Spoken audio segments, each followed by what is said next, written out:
Hello everyone, I hope आप सब लोग ठीक होंगे। इस वीडियो में मैं आपको बताने लगा हूँ एक ऐसी डिज़ीज़ के बारे में जो डेवलपिंग कंट्रीज़ में बहुत ही कॉमन डिज़ीज़ है और जानलेवा है बनस्पत डेवलप कंट्रीज़ से। जैसे कैंसर एक जानलेवा बीमारी है डेवलप्ड कंट्रीज़ में, अमेरिका हो गया, यूके हो गया, ब्रिटेन हो गया, वहाँ कैंसर के मरीज़ ज़्यादा होते हैं।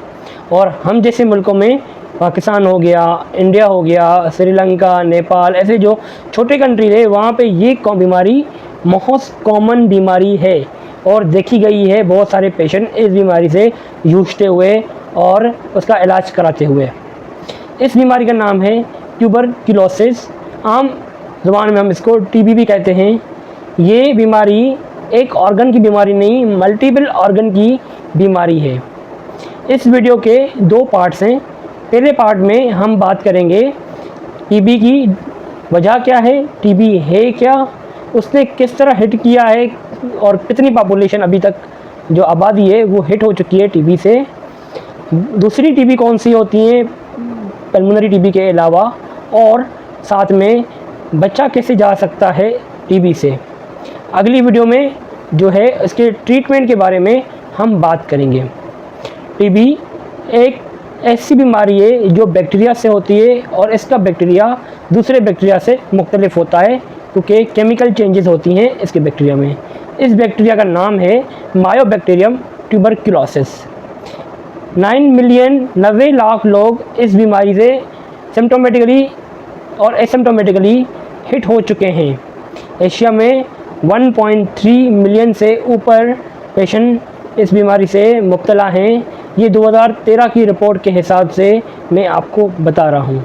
10% बच्चे भी इस बीमारी में मुब्तला हैं।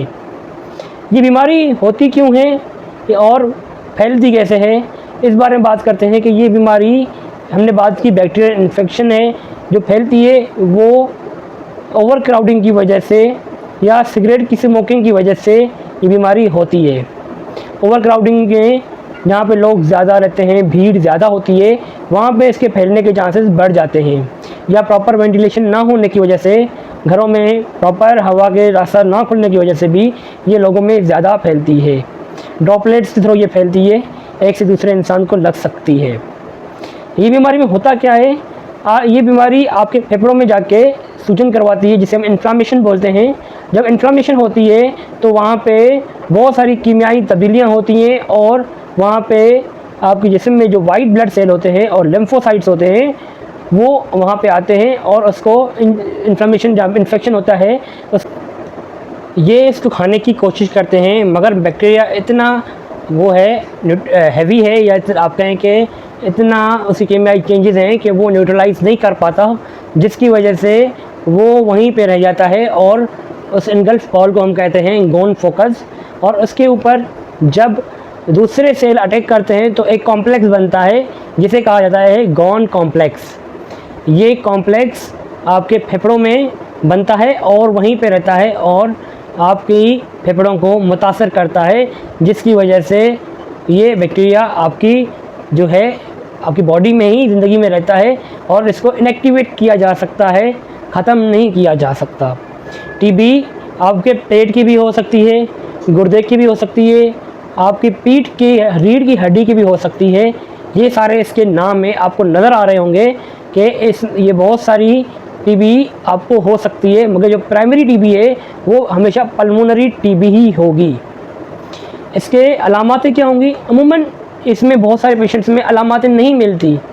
बस आपको ये होगा कि जिस्म में थकन सी महसूस होगी, जिस्म में दर्द सा होगा, कमज़ोरी फील होगी, वज़न में कमी की एक शिकायत होगी कि भाई बड़े अरसे से वज़न कम हो रहा है, वेट लॉस की हिस्ट्री होगी। इसके अलावा कुछ भी नहीं होगा। मगर कुछ ऐसे केसेस भी हैं जिसे टिपिकल केसेस कहा जाता है, जिसमें आपको लो ग्रेड का फीवर होगा, हल्का बुखार आएगा। जब आप थर्मामीटर पे चेक करेंगे तो ये बुखार 100 और 104 के अंदर अंदर होगा। रात को ठंडे पसीने आएंगे, खांसी होगी बलगम वाली, या उसमें खून भी आ सकता है, वज़न की कमी हो सकती है, आपकी ये लिम्फ नोड्स जो हैं ये बड़े हुए हो सकते हैं। तो ये सारी चीज़ें आपको मिलती हैं एक टीबी के टिपिकल केस में। मगर ज़रूर नहीं है कि ये आपको सिम्टम मिले। बहुत सारी चीज़ों में ये सिम्टम आपको नहीं मिलते। तो आपने अपना टीबी का टेस्ट करवाना है। टेस्ट क्या है? एक ये टेस्ट जो आपके सामने नज़र आ रहा होगा आपको, जिसे स्प्यूटम AFP स्मीयर कहा जाता है, वो भी करवा सकते हैं। या नाट NAAT नाट एक टेस्ट है, ये भी करवा सकते हैं। और तीसरा स्प्यूटम फॉर जीन एक्सपर्ट की टेस्ट है, ये भी करवा सकते हैं। इस जो इनिशियल टेस्ट है वो आपका हमेशा चेस्ट का एक्सरे होगा या स्प्यूटम की जो है पहली इनिशियल टेस्ट होगी, जिसे AFP स्मीयर कहा जाता है। इससे बचा कैसे जा सकता है? बचने का तरीका बहुत ही आसान है। सबसे पहले अगर आप सिगरेट नोशी या ऐसी कोई चीज़ करते हैं, या वेप इस्तेमाल करते हैं, तो उसको कम करते जाएं और बंद कर दें। या फिर आप इसके अलावा आइसोलेट रह सकते हैं, ओवर क्राउडिंग जगह पे नहीं रहना जहाँ पे आप मुतासर कर सकते हैं दूसरों को भी। एक अच्छे से वेंटिलेटेड हाउस में रहना है, हवादार घर होना चाहिए जिसमें आप रहें, या हवादार घर बनाएं। और इसके अलावा जब भी खांसी करें या छींकें तो अपने हाथ को सामने लेकर आएँ इस तरह, या अपनी कोहनी को सामने लेकर आएँ, जिससे आपका इन्फेक्शन किसी और को ना लगे या वजह ना बने।